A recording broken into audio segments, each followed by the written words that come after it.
Hello, my name is Aubrey McGinnis, and today I will be speaking to you about the appropriate use of technology.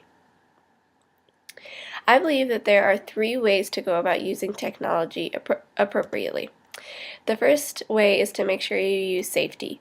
Crime rate has gone down since 20 years ago due to technological advances, which is great because that means that technology is doing good things for the U.S. and for our communities, but technology also comes with its own crimes, which is kind of a negative, and you can find dangers lurking anywhere and everywhere on the internet. And it's not just children who can be affected by this. Adults can also, if you are naive to the dangers and don't educate yourself on them. Legality is the second way we can use technology appropriately. There are copyright laws on the internet, and also things like videos and music and papers, works of writing that aren't your own can be plagiarized or pirated, and sometimes we do this without even knowing it. So this is another great reason to be educated on appropriate uses of technology. And the last appropriate way is to make sure you have good ethics. This can be done through making sure you keep your own privacy and keep the privacy of others, as well as thinking about using firewalls, whether this be in a school or at your own home, or just being honest and using an honor code with your family or with your students, with the faculty, whatever the community that you are in may be. So the first group I would like to talk about that needs to use appropriate technology is parents. Parents first need to become educated on technology and its uses. A good way to do this is to go to seminars. A lot of communities will hold them either at a school or at some community building, and you can get educated through that, or you can just do some of your own research and maybe find some videos or articles online that teach you as a parent to use appropriate or have appropriate technology use. Also, schools can be smart about it and send home handouts with their children that the parents can look at and read, or the children themselves can look at and read and teach themselves how to be safe. Also, parents need to have good communication. Never be afraid to speak to your child about the internet, about technology, and how it's not a very safe thing at times. Just be open with your child and explain what the dangers are, and tell them about the hazards and how to stay away from them. Also, show them what apps and what websites are good and how they can have fun and be educated on certain things, but other things they need to stay away from. Also, parents need to monitor their children. Going along with showing kids what websites are good and what are bad, you need to set firm guidelines and restrict your children on what they can and can't be on. You can also do this by allowing computers to just be used at a dinner table or maybe in a home office. Maybe you do the same with phones and you don't let your kids take their phones to bed. Whatever kind of rules you want to set, these are just some examples. And then also use the resources that allow for blocking of certain websites and apps. There's a lot of these out there, especially for apps. You can put an actual app onto any of your tablets that will only allow children to see certain things when they're on it, and then you can see other things when you're on it. So you can keep your own apps on there, but then your children can't access them. And also a great way to make sure your children stay safe on the internet and with technology is to simply take it out of their lives for a little while. Tell them to go and play. Put down your phone, put down your iPad, put down your computer, and just go outside, maybe play a board game, maybe cook dinner as a family, or show your children how to make some food.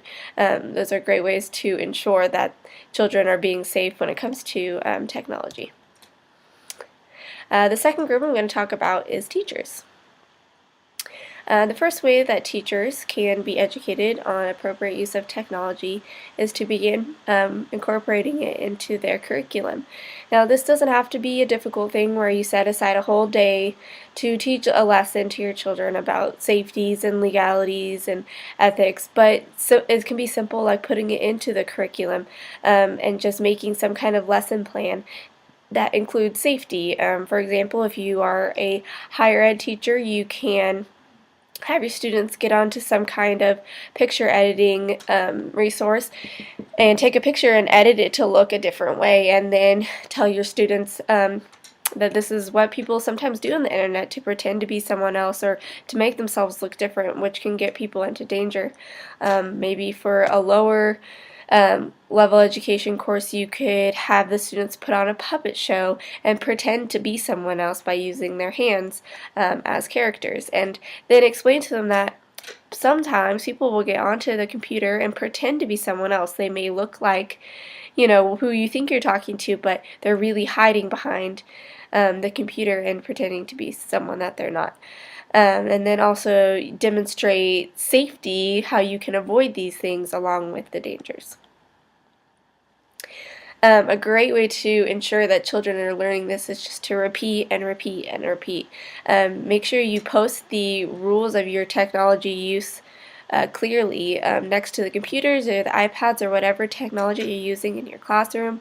If it's for younger students, maybe it's just pictures that you have shown to them that what each means. This means you can't be on the computer at this time, or if you see this pop up, that means don't go to that website. And then continue to relay technology safety again and again.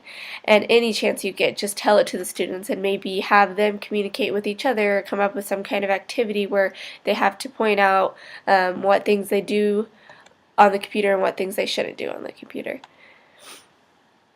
The last group just kidding.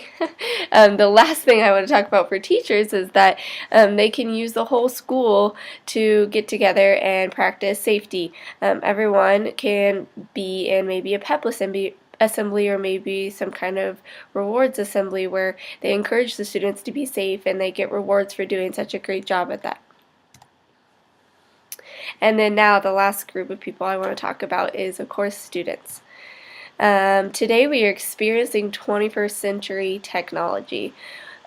Children are going to learn best in your classroom when they are familiar with their surroundings and their resources, and the things that they're going to be familiar with is what they're using at home. And for most cases, this is going to be technology through phones or computers or some kind of tablet.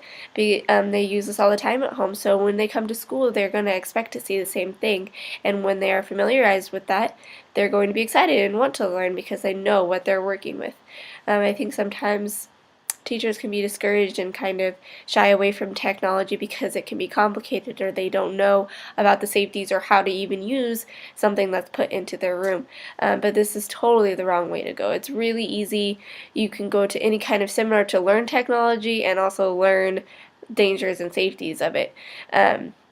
So it's good to incorporate technology into the classroom and help students and have them help you as well. There's also learners that are non-typical learners that aren't going to learn at a fast pace like regular students, or maybe they learn faster. And when you do get students like this, you're going to need to use assistive technologies. A lot of the time this is a good thing to use as a reward. They're really going to be encouraged if they do this homework on the paper, then they get a good on the iPad and do some kind of game or something. And this is a good learning tool in school and out of school, and again, a lot of homes are going to have this, and parents are going to use it with their children. And then going along with the rewarding system, you can do this with any student, with any classroom, or even with the whole school, like I said, with the pep assemblies. When children know they're going to get a reward at the end, they're going to want to learn, and they're going to be encouraged and work really hard until they're finished with all of their work. Maybe there can be some kind of competition between classrooms, so that students are kind of competing against their peers and being encouraged to work really hard to be safe on the computer, use technology in some kind of good way. And also, to end, the appropriate use of technology is not just for the United States or for our classrooms here, even in Kansas. It's for the whole entire world. And this is all because of the World Wide Web, which is through the internet, and it's accessed all the time. And even in schools, we use this as a resource all the time. But Again, this can be a very negative thing if we're not safe. And some of the dangers that come with the internet are mostly can involve adults, like stolen and counterfeit ATM cards or identity theft.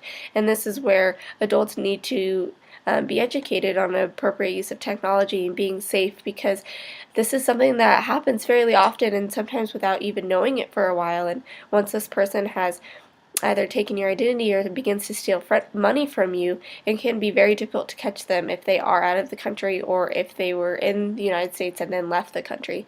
And I've known people who've gone through this and had personal experiences, and it left them without jobs, it left them having to move to other places, not being able to purchase anything or use their own ID because who they were on their ID wasn't who they were in real life, just because of their identity being stolen.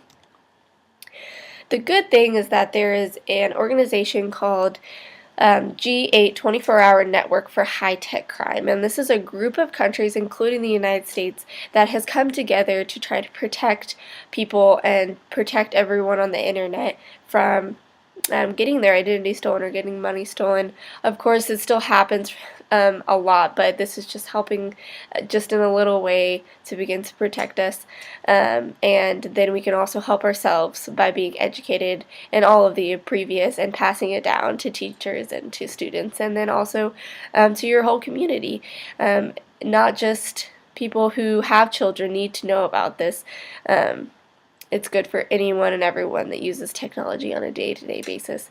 And by doing this, we're looking out for each other in our own communities, in our towns, in our states, in our own country, and then in countries beyond. We can all help each other out. And that is my presentation for the appropriate use of technology. Thank you for watching.